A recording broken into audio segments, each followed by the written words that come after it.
Welcome to study site. तो अगला हमारा चैप्टर है लोकतंत्र के परिणाम, आउटकम्स ऑफ डेमोक्रेसी। तो हम इसमें देखेंगे कि लोकतंत्र जो कि हम अपने देश की बात करें तो जब हम आज़ाद हुए तो उसके बाद से ही हमारे यहाँ क्या हुआ, लोकतंत्र स्थापित हुआ। तो लोकतंत्र के क्या क्या परिणाम हुए हैं, कौन से अच्छे परिणाम हुए, कौन से बुरे परिणाम हुए, इन सब के बारे में हम इस चैप्टर के अंदर में पढ़ेंगे। तो चलिए शुरुआत करते हैं। लोकतंत्र के परिणामों का मूल्यांकन कैसे करें। सबसे पहली बात यह है कि लोकतंत्र के परिणाम का मूल्यांकन हम कैसे करेंगे। जब लोकतंत्र की तुलना तानाशाही अथवा किसी अन्य व्यवस्था से की जाती है तब तो हम लोकतंत्र का परिणाम को मूल्यांकन कैसे करेंगे, वैसे देशों से करेंगे जहाँ पर लोकतंत्र नहीं है, जहाँ पर लोकतंत्र नहीं है, जहाँ पर तानाशाही हो अथवा जहाँ पर साम्यवादी हो, उन सब से हम तुलना करेंगे। तो तुलना करते हैं तब हम क्या पाते हैं, हम पाते हैं कि लोकतंत्र नागरिकों में समानता के भाव को बढ़ावा देता है, लोकतंत्र व्यक्तियों की गरिमा को बढ़ावा देता है, लोकतंत्र टकरावों को टालने का तरीका प्रदान करता है। फिर है लोकतंत्र में गलतियों को सुधारने की गुंजाइश होती है, लोकतंत्र की बुनियादी संविधान होते हैं, मतलब लोकतंत्र जो होता है संविधान पर चलता है जिसमें सरकार के निर्माण और चुनाव की प्रक्रिया का वर्णन होता है। लोकतंत्र में नागरिकों को अधिकारों की सुरक्षा की गारंटी होती है। लोकतंत्र में सभी सामाजिक, आर्थिक और राजनीतिक समस्याओं का समाधान किया जाता है। तो इस तरह से हम देखते हैं कि लोकतंत्र जो है वो अन्य तंत्रों से, मतलब चाहे वो तानाशाही हो चाहे साम्यवादी हो, उन सब से अलग होता है। क्या लोकतांत्रिक व्यवस्था प्रभावकारी है? जो लोकतंत्र की स्थापना जो देश में की जाती है, क्या वो व्यवस्था प्रभावकारी है? तो इसके पक्ष में क्या क्या हमारी तर्क है। लोकतंत्र को आधार विचार विमर्श व मूल तोल पर आधारित होता है। लोकतंत्र का जो आधार होता है वो क्या होता है, विचार विमर्श व मूल तोल पर आधारित होता है, जिससे इस प्रक्रिया में थोड़ा समय लगता है। हाँ, यहाँ पर ये हो सकता है कि कोई व्यवस्था को लागू होने में थोड़ा समय लगेगा, लेकिन वो अच्छा से लागू होगा। लोकतांत्रिक सरकार सारी प्रक्रियाओं को पूरा करने में थोड़ा समय ले सकती है किसी भी निर्णय पर पहुंचने से पहले। इसमें इस बात की ज़्यादा संभावना होती है कि लोग इसके फैसले को मानेंगे, वे ज़्यादा प्रभावी होंगे। मतलब कहने का मतलब ये होता है कि लोकतंत्र में चूँकि अलग अलग तरह के लोगों के समूह बने हुए रहते हैं, इसलिए क्या होता है कि जो फैसला लिया जाता है जनरली उसे क्या होते हैं, लोग उसे मान लेते हैं क्योंकि उनके विचारों को भी वहाँ रखा जाता है। इस प्रकार लोकतंत्र में फैसला लेने में जो वक्त लगता है वह बेकार नहीं जाता। प्रत्येक लोकतंत्र के परिणाम, लोकतंत्र के क्या क्या परिणाम हुए हैं उन सब के बारे में हम जानते हैं। लोकतंत्र के राजनीतिक परिणाम, लोकतंत्र के राजनीतिक परिणाम क्या हुए हैं। तो लोकतंत्र में हम उत्तरदायी, जिम्मेदार और वैध शासन की उम्मीद करते हैं। हम कैसे शासन व्यवस्था की उम्मीद करते हैं, हम लोकतंत्र में हम उत्तरदायी, जो हमारे हर काम के प्रति उत्तरदायी हो, जो जिम्मेदार हो और जो वैध शासन व्यवस्था हो, ऐसी हम उम्मीद करते हैं। आर्थिक परिणाम के रूप में हम उम्मीद करते हैं कि लोकतांत्रिक शासन आर्थिक समृद्धि व विकास को बढ़ाएगा तथा गरीबी और असमानता को दूर करेगा। सामाजिक परिणाम के रूप में हम उम्मीद करते हैं कि लोकतांत्रिक शासन सद्भावपूर्ण सामाजिक जीवन उपलब्ध कराएगा तथा सभी नागरिकों को स्वतंत्रता और समानता दिलाएगा। मतलब लोकतंत्र के परिणाम के रूप में अगर हम राजनीतिक परिणाम की बात करें तो हम ये चाहते हैं कि हमारे लिए एक वैध, जिम्मेदार और उत्तरदायी शासन व्यवस्था हो। आर्थिक परिणाम में हम देखते हैं कि ये लोकतंत्र हमें क्या करेगा, आर्थिक समृद्धि और हमारा आर्थिक विकास को बढ़ावा देगा, गरीबी और असमानता को दूर करेगा। सामाजिक परिणाम के रूप में हम ये देखते हैं कि इससे क्या होगा, समाज के अंदर एक सद्भाव उत्पन्न होगा और सभी लोग एक साथ अच्छे तरह से रहेंगे। तो ये परिणाम हम देखते हैं। फिर उसके बाद आते हैं आगे, लोकतंत्र में किन परिणामों की उपेक्षा की जाती है। हमने जो परिणाम ऊपर देखे हैं वो 3 पॉइंट में हमने देखे हैं, जो 2 नंबर वाले क्वेश्चन में हम उससे देख लेंगे, लेकिन अगर यही क्वेश्चन 5 नंबर में पूछा जाए तो फिर हम कैसे ध्यान देंगे। तो पहला देखिए, राजनीतिक परिणाम में क्या क्या लोकतंत्र के परिणामों से क्या क्या अपेक्षा की गई है। तो राजनीतिक परिणाम में देखते हैं लोकतंत्र का राजनीतिक परिणाम क्या है। लोकतंत्र एक उत्तरदायी, जिम्मेदार और वैध शासन है। कैसा है, उत्तरदायी है, जिम्मेदार और वैध शासन है। अब इस सब टर्म को हम अलग अलग देखते हैं। उत्तरदायी मतलब क्या, एक लोकतंत्र ही है जो एक उत्तरदायी सरकार बनाता है। ऐसी सरकारें कायदे कानूनों को मानती हैं और लोगों के लिए जवाबदेह होती हैं। मतलब उत्तरदायी सरकार कहने का मतलब क्या, जो हमारे प्रति उत्तर दे सके कि हम जो जो भी वो कानून बना रहे हैं वो कानून हमारे लिए सही है या गलत है, इसके प्रति उन्हें उत्तर देना पड़ता है। क्योंकि लोगों की सरकार है और लोगों के द्वारा बनाई गई है तथा लोगों के लिए है, तो लोगों द्वारा चुने गए प्रतिनिधि लोगों के प्रति उत्तरदायी हैं। अगर लोग उनके कामों से खुश नहीं हैं तो लोग अगले आम चुनाव में क्या करते हैं, अपना नेता ही बदल देते हैं। और हर काम को उत्तर जनप्रतिनिधियों के लिए ज़रूरी है। हर काम के प्रति जनप्रतिनिधियों को, जो हमारे रिप्रेजेंटेटिव है, उन्हें हर काम का उत्तर हमें देना होता है। दूसरा है हमारा जिम्मेदार सरकार। जिम्मेदार सरकार का मतलब क्या हुआ, लोकतांत्रिक सरकार में लोगों को यह जानने का अधिकार है कि जो निर्णय सरकार द्वारा लिए गए हैं क्या वे निर्णय पूरे कायदे कानूनों के अनुसार लिए गए हैं। ऐसी पारदर्शिता गैर लोकतांत्रिक देशों में देखने को नहीं मिलती। मतलब जो भी तरह के निर्णय लिए गए हैं क्या वो संविधान के अनुसार वो सही हैं या वो एक सही कानून का अनुपालन कर रहे हैं। तो इस तरह से हमें जिम्मेदार सरकार होती है। वैध सरकार कैसे होता है, यह वैध शासन व्यवस्था है। यह सुस्त हो सकती है पर कार्यकुशल हो सकती है। इसमें भ्रष्टाचार हो सकता है लेकिन यह लोगों के ज़रूरतों को अनदेखा नहीं कर सकती। इसी कारण पूरी दुनिया में लोकतांत्रिक सरकार के विचार के प्रति ज़बरदस्त समर्थन का भाव है। लोग अपने द्वारा चुने गए प्रतिनिधियों का शासन चाहते हैं। मतलब वैध सरकार कहने का मतलब ये हुआ कि इसमें कार्यकुशलता होती है। हाँ, कुछ यहाँ पर भ्रष्टाचार हो सकते हैं लेकिन लोगों की ज़रूरतों को अनदेखा नहीं किया जा सकता। जबकि जो तानाशाही शासन व्यवस्था होती है वहाँ पर सरकारें अपनी मर्जी से ही काम करती हैं। वो वैध सरकार नहीं होती। लेकिन लोकतंत्र वाली सरकारें जो होती है वैध सरकार होती है, क्योंकि ये लोगों के ज़रूरतों को अनदेखा नहीं कर सकती, उसकी ज़रूरतों को पूरा करने की कोशिश करती हैं। अब हम दूसरा टॉपिक देखते हैं, आर्थिक परिणाम।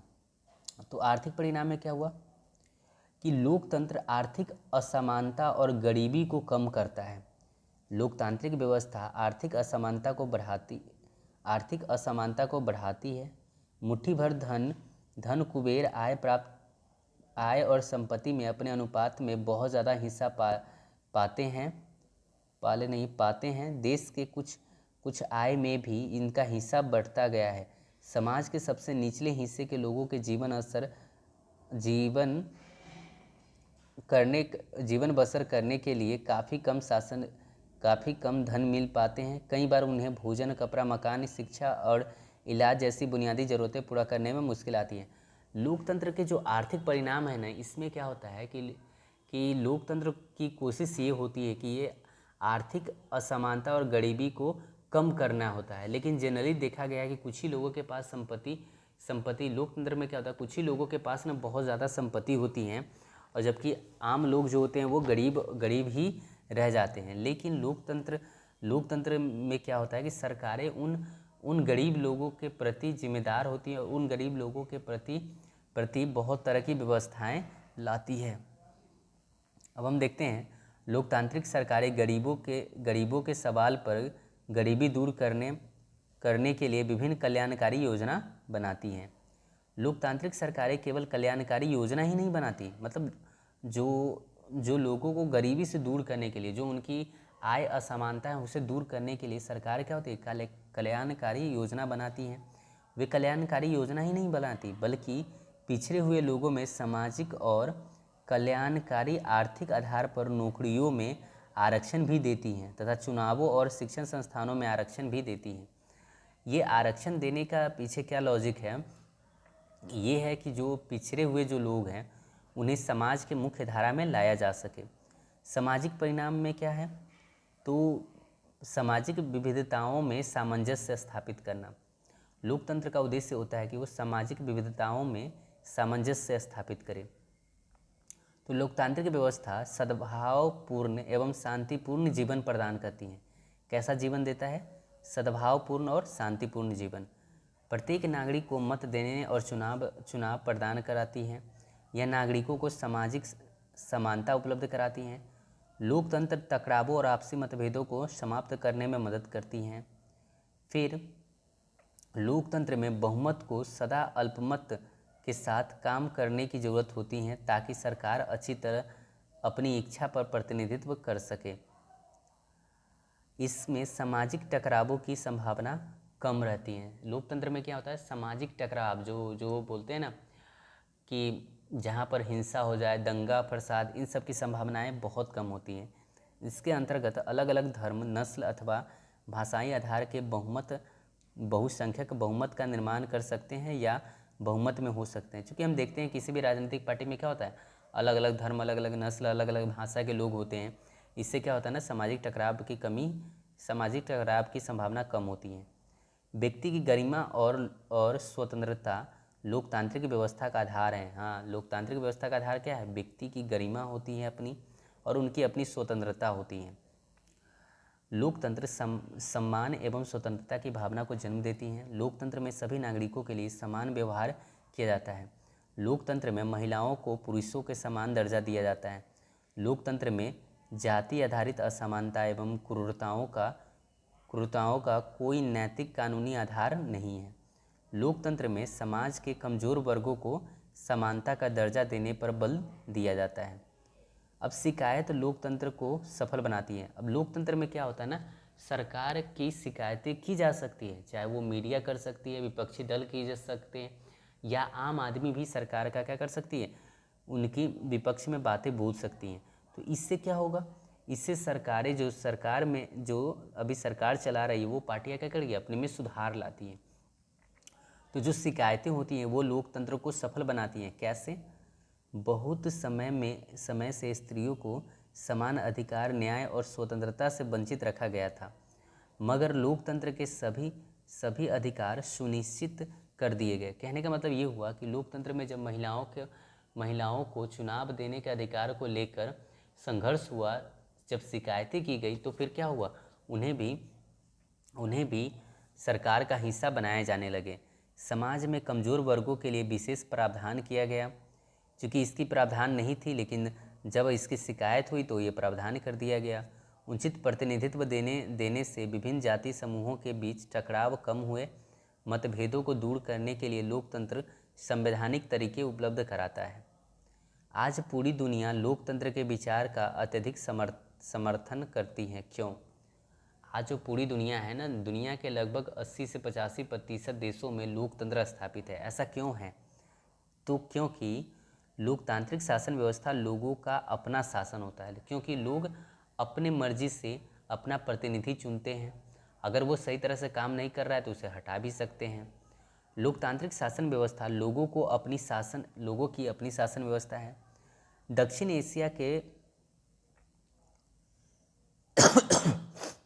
एशिया के परिणामों से जाहिर है कि यह समर्थन लोकतांत्रिक शासन वाले मुल्कों में तो है ही, उन देशों में भी जहां लोकतांत्रिक सरकारें नहीं हैं, लोग अपने द्वारा चुने हुए प्रतिनिधियों का शासन चाहते हैं। मतलब बहुत सारे ऐसे देश हैं जहां पर कि लोकतंत्र की स्थापना नहीं भी हुई है, लेकिन वहां के लोग चाहते हैं कि वहां भी लोकतंत्र ही हो। वे भी मानते हैं कि लोकतंत्र उनके देश के लिए उपयुक्त है।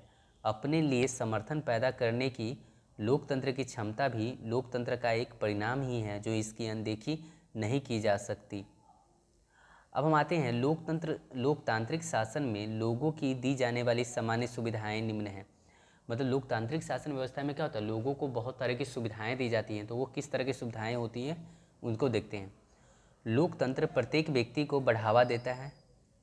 यह जाति, धर्म और मत का विचार नहीं करता है, पर यह प्रत्येक को व्यक्तिगत आज़ादी के लिए आश्वस्त करता है।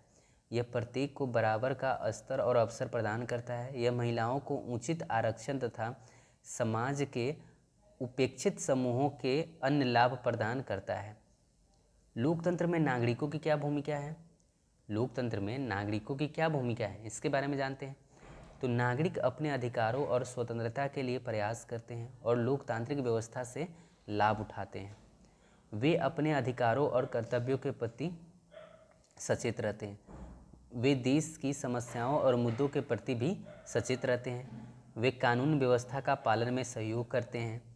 वे अन्य लोगों की आवश्यकताओं और लाभों का भी ध्यान रखते हैं। तो लोकतंत्र में क्या होता है, जो लोग हैं वो क्या करते हैं, अपने अधिकार और स्वतंत्रता को प्राप्त करने का प्रयास करते हैं। वे अपने अधिकार और कर्तव्यों के प्रति सचेत रहते हैं। अब हम जानते हैं कि प्रजातांत्रिक देश एवं गैर प्रजातांत्रिक देशों में क्या अंतर होती है। प्रजातांत्रिक देश मतलब लोकतांत्रिक देश, मतलब डेमोक्रेटिक कंट्री, और गैर प्रजातांत्रिक देश, इसमें जो लोग जहाँ पर लोकतंत्र नहीं है वैसे देश।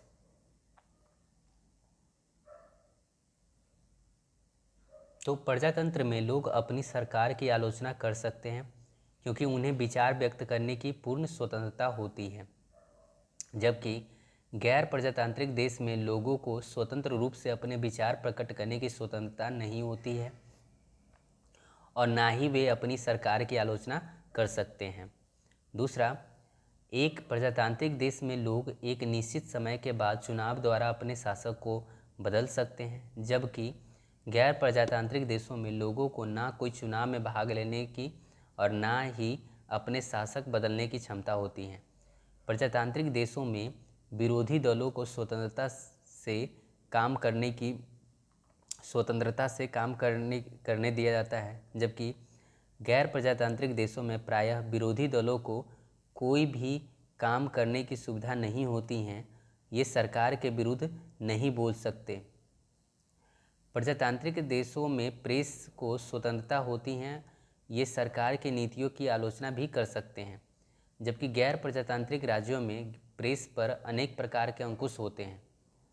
जैसे कि अगर हम इसकी तुलना करें तो भारत में जो प्रेस है, जो न्यूज एजेंसियां हैं, वो सरकार के बारे में कुछ भी बोल सकती हैं, जबकि वहीं अगर चाइना की प्रेस कंपनियों की बात किया जाए, जो भी वहाँ पर जो न्यूज़पेपर एजेंसियां हैं, वो बस चाइना के सरकार के फेवर में ही बातें कर सकती है, वो कभी उसका विरोध नहीं कर सकती। प्रजातांत्रिक देशों के नागरिकों को सरकार द्वारा कुछ मौलिक अधिकार प्रदान की गई हैं, जैसे कि हमारा जो संविधान है वो हमें क्या करता है, वो हमें 6 तरह के मौलिक अधिकारें देती हैं, जबकि जो गैर प्रजातांत्रिक राज्यों में नागरिकों को कोई अधिकार प्रदान नहीं किया जाता। वहाँ पूरा का पूरा अधिकार क्या होता है, सरकार के हाथों में ही होती हैं। तो इस तरह से हमारा ये चैप्टर कंप्लीट होता है।